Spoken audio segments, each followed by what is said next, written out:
વસ્તી ગણતરી મકાન નંબર, ભોયતળિયામાં વપરાયેલી મુખ્ય સામગ્રી, દિવાલમાં વપરાયેલી મુખ્ય સામગ્રી, છતમાં વપરાયેલી મુખ્ય સામગ્રી, વસ્તી ગણતરી મકાનની હાલત, પરિવારમાં સામાન્ય રીતે રહેતા વ્યક્તિઓની કુલ સંખ્યા, પરિવાર પાસે રહેવા માટે ઉપલબ્ધ રૂમોની સંખ્યા, પીવાના પાણીનો મુખ્ય સ્ત્રોત, પીવાના પાણીના સ્ત્રોતની ઉપલબ્ધતા, શૌચાલયની ઉપલબ્ધતા, શૌચાલયનો પ્રકાર, સ્નાનાગૃહની ઉપલબ્ધતા, રાંધવા માટે વપરાતું મુખ્ય બળતણ, પરિવાર દ્વારા વપરાતું મુખ્ય અનાજ. આવા 33 પ્રશ્નો સરકાર તમને વસ્તી ગણતરીના પ્રથમ તબક્કામાં પૂછવાની છે.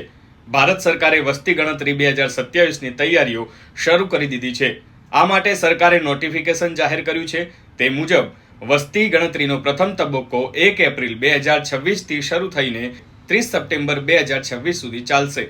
આ તબક્કામાં મુખ્યત્વે મકાનોની યાદી તૈયાર કરવામાં આવશે અને રહેઠાણને લગતી સુવિધાઓની માહિતી એકત્રિત કરવામાં આવશે. આ કામગીરી દેશના તમામ રાજ્યો અને કેન્દ્ર શાસિત પ્રદેશોમાં હાથ ધરવામાં આવશે.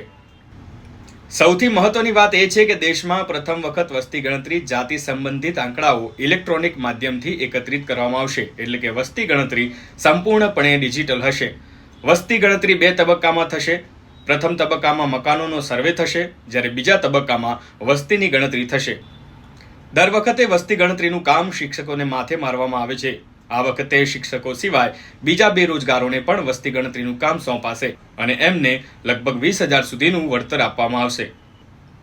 વસ્તી ગણતરીને સફળ કરવા માટે વાહનો સહિત બીજી સગવડો માટે બજેટની ફાળવણી પણ કરવામાં આવી છે.